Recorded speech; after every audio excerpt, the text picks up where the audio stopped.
I would say that I knew God from being a child, but at the age of 15, I began to seek Him more. Psychologically, the only way I could go through my own pain was being able to sit with other people that feel or go through some kind of challenges on their own. I have a non-profit that I manage. I had always, at one point in time, done some type of charity, and it just kept growing. For me, I see my work of charity as something that keeps me driven. You can make somebody else smile. Sometimes it doesn't need too much effort, you just need to listen.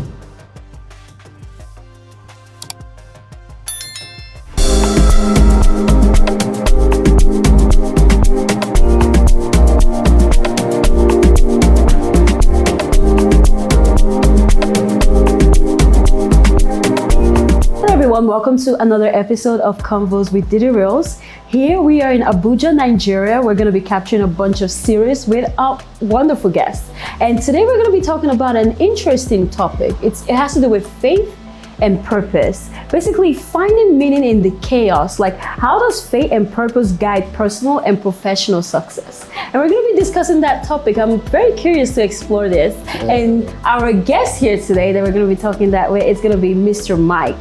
Mr. Mike, how are you? Very well. Dederils. Nice to Dederils. Dederils. I need to get up and I say. Yeah. But either way, it's nice to be here with you. Thank you so much. So, Mr. Mike, I'm so excited to have you here. I know a little bit about you, but our guests, they don't know about you. Do you mind, telling them a little bit about yourself? Apart from the fact that I'm wearing blue, my name is Michael Ezie, a legal practitioner, but more than over a decade plus years of practice, social advocacy. That's basically what I'm into. I like to promote anything that helps people, live a better life, bring solutions to people, and just general happiness. That's what it's all about for me. Thank you so much, Mr. Mike. So I'm glad to be here to talk to you about the topic of faith and purpose, and basically finding meaning in chaos. So I'm eager to hear your story on this particular topic. Have you always been a man of faith, or when did it go from like I believe versus I think versus I believe? I know there's a God. I'm kind of curious about that. Most of us are born into like a faith family. Mm-hmm. As a kid, going to church with my parents, that was the whole experience. But I think there was a redefining moment for me when I was 15. Mm-hmm. I'm the last kid of 4 children, and I was diagnosed with an ailment or illness as at the time. Mm-hmm. And this illness brought a lot of darkness into my life. Mm-hmm.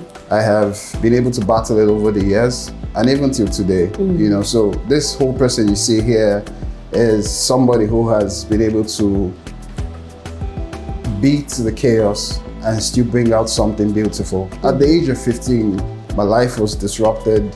The doctors had no defining answers to this thing. It was like there was a question mark on my head. Mm-hmm. So from me coming into a world, trying to explore my teenage years, building my visions, my dreams and everything, to sitting down, feeling like you were in chains in a dark place. But in all of this, I can only say that was when I found faith.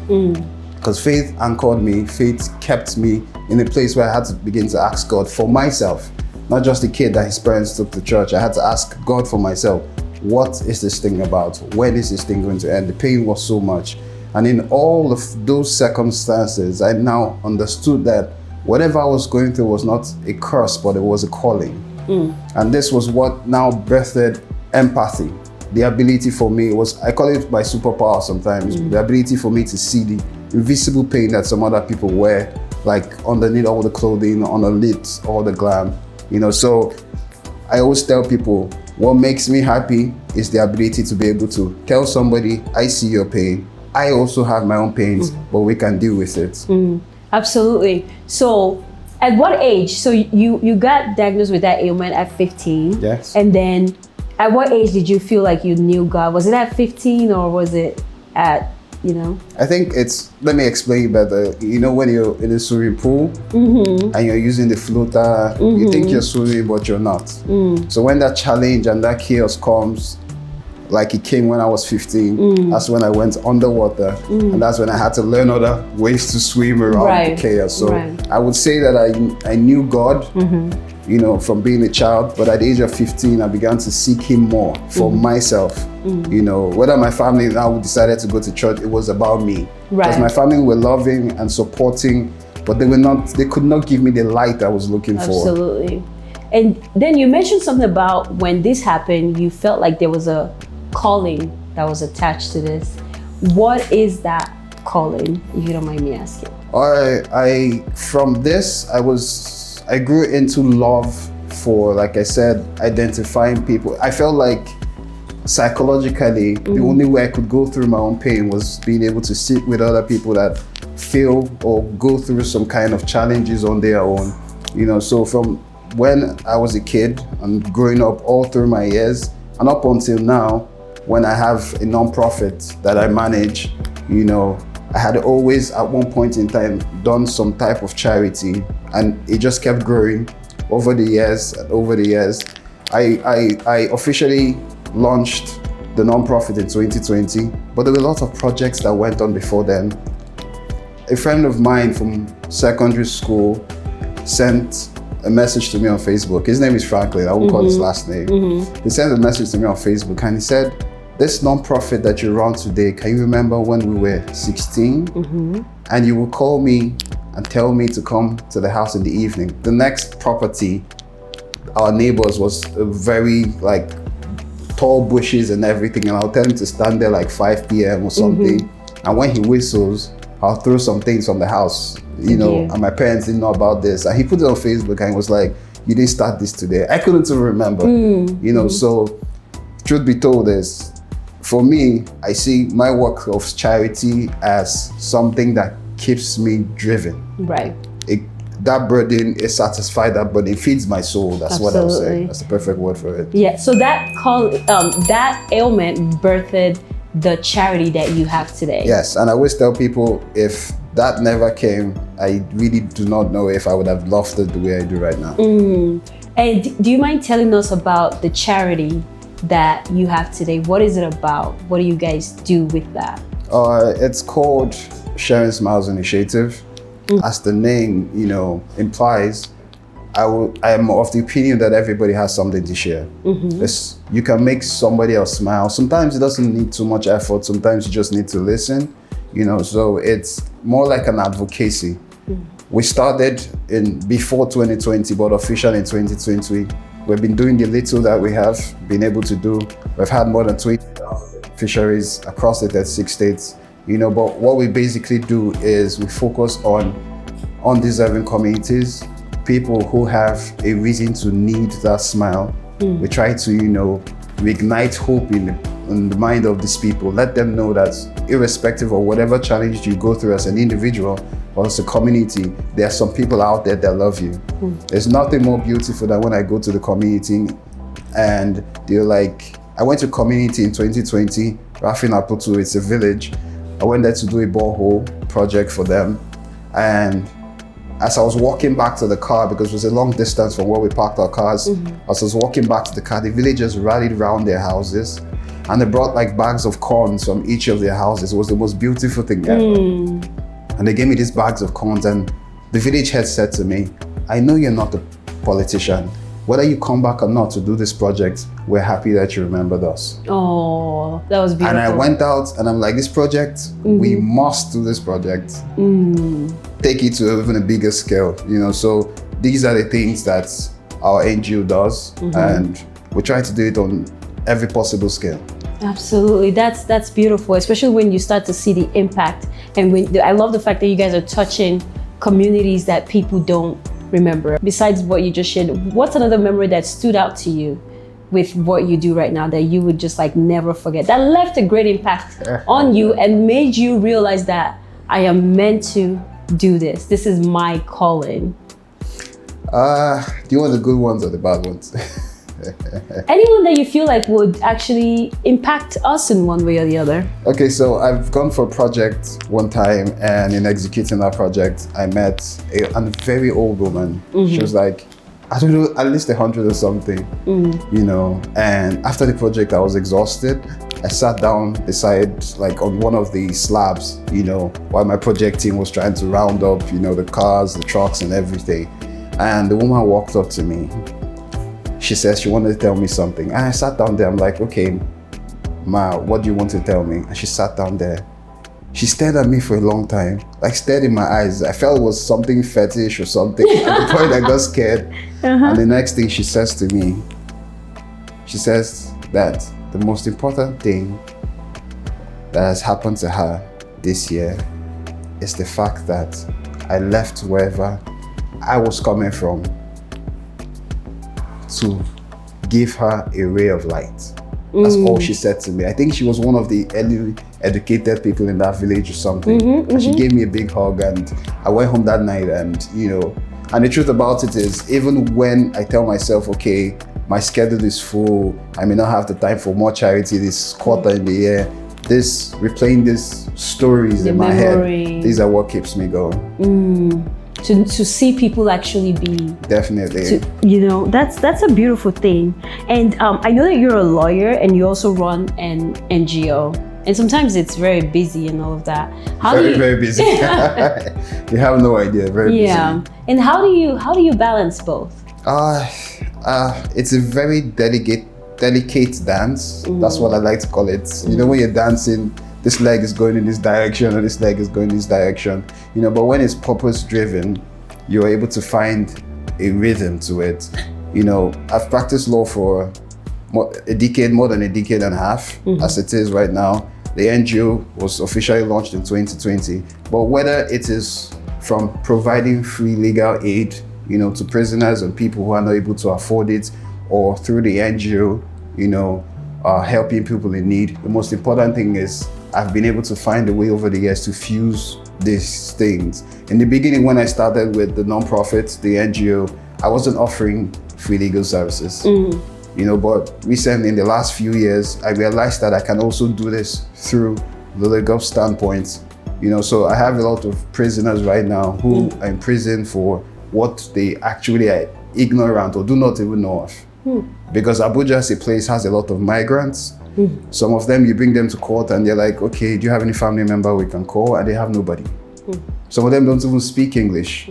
You know, so we've been able to accommodate these things. So for me as an individual, while my law practice sustains both my survival, obviously, sustains that, and also sustains my soul, the NGO on the other part sustains my soul. So they all give me peace. It's, like I said, it's a dynamic and delicate dance, but it works. So in that case, you're saying that, I would say your purpose, you feel like your purpose is tied to, you know, what you do with the NGO, giving and making an impact and stuff like that. Yes. Right? Would you? And then what you're also saying is that even in your day-to-day job, you can still work in purpose. Yes, you can find a way to incorporate that. Definitely, yes. I like that. I like that. That is a beautiful thing. So I have to think about, how do I work in purpose in my job when they're pissing me off?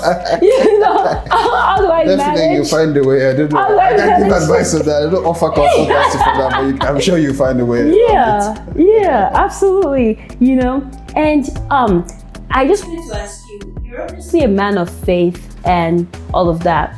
You know, when you look at your life and with your NGO and, you know, with your law, what role has God played in bringing everything together? First of all, the role he plays most importantly for me is guidance. It's beautiful when you're able to come this far and look at how far he has brought all of us and be able to see that there's a pattern. There's something he's working out that we never knew about, you know. He has played a very big role for me because when I look back at all these things, I see a resilience in myself that I could never have seen many years ago. I look at some people, some of my friends and loved ones, and I tell them, don't worry, you can't understand it. Some people look at it because I'll tell you the truth about nonprofits and managing a nonprofit is, as an individual, you always have your own challenges. You always have your own problems, family and otherwise. Sometimes it's difficult to balance both. I say it anywhere on camera. My wife used to call my NGO my first wife. So, but in all of it, God has been able to, show that this is what I want you to do for me. And that burning desire, it's like when you go to the gym, today you're carrying 5 kg, tomorrow you're carrying 10, next day you feel like you can carry 200. All this work started from the basics. But each day there's that burning desire, there's that hunger, let's do more, let's do more, let's do more, And so I sincerely am confident 100% at all times that God is aligning everything. And I strongly feel, just the same way I wasn't offering free legal services before, I strongly feel that the NGO is not the entire picture. My legal services is not the entire picture. It's just part of God's big picture. That's what it is. I like that. I love that. Thank you so much for shedding light on that. So one thing I've noticed is that a lot of people often start NGO for personal gain and finance. I'm not gonna lie. Someone has told me before, Diola, you can get money for. They'll just be like, it's sad, you can get a grant. So a lot of people, they don't do it for the right reasons. But I've known you, and we've done our research. And from my research, I noticed that you are one of the few people running an NGO with an impactful mission. And how are you able to keep this vision running? And also, especially on the financial part as well, because I know it's not cheap. Thank you for the observation. These questions come quite a lot, and I have to use this opportunity to say that sometimes it actually hinders the good work, because there's so many NGOs out there who are trying to do very sincere stuff. And when they try to do these things, they get the same opinion from so many other people who actually think that they are not doing this thing as legit as possible. So first of all, working with people, I try as much as possible to be transparent. Try to offer as much transparency. Just see me for who I am. This is me. If you want any verifications or to your donations or whatever, I can take you there. I always like my donors as much as possible to come and see the projects. So going back particularly to what you mentioned, it's really never about the Instagram likes and all of that. Once God kind of gives you a purpose to do these things, the impact may not be immediate. The impact may not be something that is seen by so many other people, but the impact, most importantly, is in the amount of smiles you create on people's faces, the tears that are wiped off. The people who go back. Showed up. Yes, the people who go back, having hope to continue to live. I like to give practical examples. There's this particular project I love to do. It's personal to me. I do it every Christmas. I dress up as Santa Claus. I have white beards. I'll tell you for free. From like October till December, I stopped trimming my beards. I just allow it grow. Let it grow. Natural. I dye it for the Christmas, and I go to hospitals and I see children who have to spend their Christmas in hospitals because they're ill for one reason or the other. Christian, Muslim, whatever religion, and you're able to share those moments with them. And sometimes you go there, you see some kids who are very ill. On the 25th, I saw a kid who was getting amputated. His right leg was getting amputated on the 25th, which was Christmas Day. He was 10 years old. So sometimes there's opportunities at times you look at these people and say, don't worry, there's hope, and you can still continue to do this thing. So financially, it's not always been easy. I started from gathering friends. The funding is not always there, but I tell you one thing for a fact, that whatever God births, He funds. So even though the provision is not always available, we always have what we need to do what we can, and we'll always keep trying. Right. Most importantly, I always try to use my platform as an opportunity to inspire people, because if I'm trying to do what I can, and 10 of us are trying to do the same thing or similar or far bigger than what I'm doing, then we have a better world. Absolutely. Michael Jackson continued to sing about it for years and years and years. So. Absolutely. And so I guess one of the things you're telling us is, even though you don't have all the money in the world, it doesn't stop you from helping people. Charity begins at home. It starts from there. So it starts at home. The money is never enough. If you take 10 million naira, 20 million, 50 million now, just now, I give you 2 hours, it will never be enough. You want us to try? Let's step into a hospital just right now. You just would not, your 15 million would not be, might be able to handle a lot of people, but at some point it cannot take 2-3 people's cases. So it just never ends. It just never ends. And that's one of the burdens of charity also. I need to mention that, because sometimes you go to a community, you plan to, give them, empower them. You see somebody who has an ailment, and you go home at night, you can't sleep. Because that woman just held your hand and said thank you. She said thank you for the empowerment, for the food or whatever you gave her, but she has an ailment that you need to sort out. And you go back and you're like, but I just expended all the funds I have. What do we do about this? So it's a good burden though. Yeah. And I guess it pushes you to want to achieve more so that you can do more. And sometimes you really don't know when to stop, but yeah. What God provides. Absolutely. So one thing I wanted to ask you is, beyond the numbers served, right? How do you evaluate whether a project has fulfilled its God-given purpose? It's, for me, like I've earlier insinuated or said, it's never really about the logistics. It's never really about the statistics. It's about the people whose lives have been able to touch, the people who you have given renewed hope, the people who you have been able to inspire, the people who have been able to look at you and say, no, I can do better with my life. Part of the thing that moves me when we go for this stage, you see some people say, God bless you, thank you. Those are the most basic words. Some people give you a hug. But these things, I always tell people, it's a cycle. If I do good to you, you're tempted, you're forced to do good to the other person. If I give you a ride, a free ride, and you try to rob me in my own car, tomorrow I'm not encouraged to give another person a lift or give somebody a ride. But if I'm able to share with you, and the fact that we're young people even makes it better. When you go to these communities, they know that you're not somebody who is high profiled, or you don't come in fancy cars, or you don't even have so much to offer, but out of the little, you just want to offer something to them. So this moves these people. And when they won't say God bless you, it's not about the religion, Muslim, Christian, whatever it is, not about that. The most important thing is that impact has been made in their lives.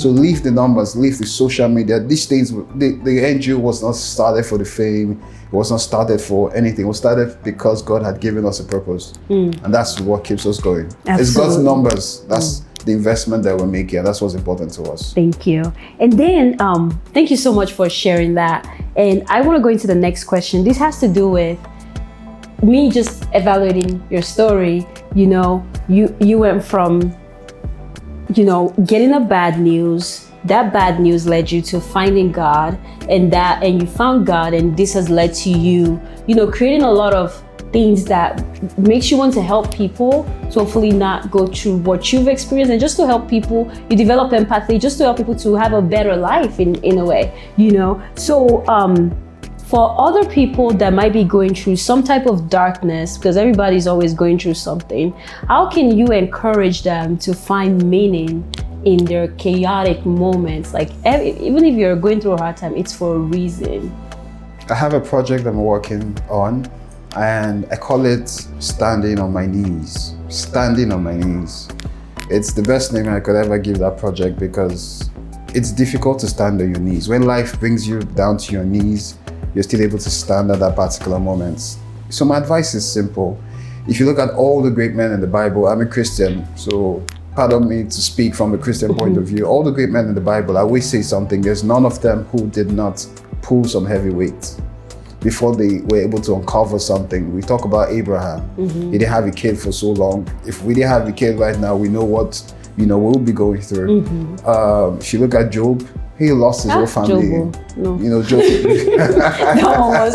I don't wish it for anybody, not for myself. Do you understand? You look at my favorite guy, I call him the Triple P. He went from the prison, he became the prisoner and became prime minister. But in every particular place, Joseph was able to pick up some lessons from it. So in the midst of all the chaos, there's always something that God is trying to teach us. Sometimes I always tell people, the more messy your life looks, the more God is writing something, writing something out for you. So I always advise people, in the midst of all the chaos, seek God through it. Don't seek God around the situation. Always seek Him in that moment. He's calling you to find something, and He would help you find it. And once you're able to find that thing, there's a birthing that comes out of it. There's a more beautiful person that comes out of it. I always tell people, from my health challenges are like tattoos. There are tattoos on my heart. There are some things that I cannot go back to doing. There are some places, there are some levels of faith I have gotten to simply because of those challenges. But most importantly, I always also tell people, please surround yourself with people who mean well for you and that will support you. Because mental space is a very delicate space.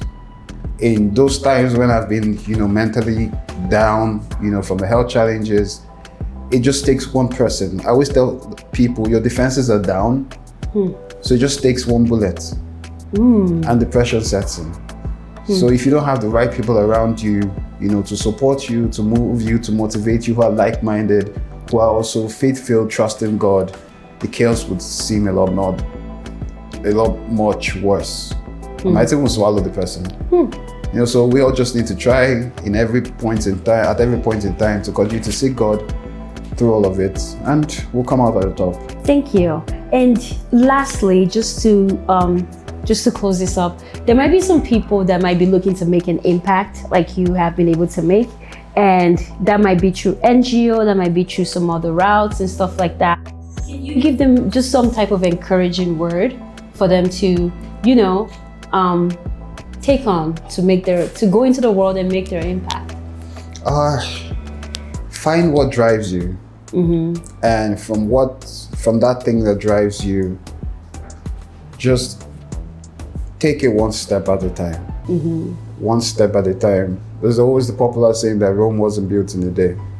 We always when I started my NGO work, we had no brand, we had nothing. There was no websites, there was nothing. We had no cars. We had to borrow cars at every time to even go to the project site. We had nothing entirely. I wouldn't say we're all at the top right now, but we're still taking it one step at a time, and there's growth. If you look at our story from 5 years ago, we marked our 50th anniversary this year. Amazing. There's definitely been growth. So if you take it one step at a time, I am assuring you, as long as you have the right purpose and you continue to tell yourself, like you said, it's not for the likes, it's not for the fame. As long as it's genuine, God continues to fuel that purpose, and in the end you find yourself definitely at the top where God wants us all of. Absolutely. Well, Mr. Mike, I just wanted to say thank you for sharing your knowledge with us. It was so beautiful. And I hope everybody learned a thing or two from this session with Mr. Mike. I know I did, and I'm inspired as well. But Mr. Mike, before we let you go, we like to play a quick game. It's called Rapid Fire Questions, and you have to answer as quickly as possible. Hi everyone, let's play rapid fire questions I have with to keep Mr. my Mike. face down for this. Focus. So first one, prayer or scripture? Scripture. Reading or listening? Reading. Silent reflection or group worship? Silent reflection. Podcast or music? Music. One word for why you do what you do. Peace. What gives you joy? I love playing video games. So video games? Definitely. Every other day of the day. No offense. But yeah, I'm an adult that loves games. No, it's okay. It's okay. Impact you want to leave on the world? I want to be remembered for giving people a reason to still believe that there's something good. There's something to live for. There's something to live for. I've been in that place where I have asked questions and the answers were not coming. A lot of stories. The doctors didn't have answers. They told me they going to university was putting a strain on my brain. When it was time to go to law school, they told me it was going to strain the brain even more. I traveled, I sought, doctors, I kept looking for answers in doctors and the answers never came. So my impact is more focused on letting people know that with God you can find something. You can find something. It's no longer about survival, but it's more about service. I like that.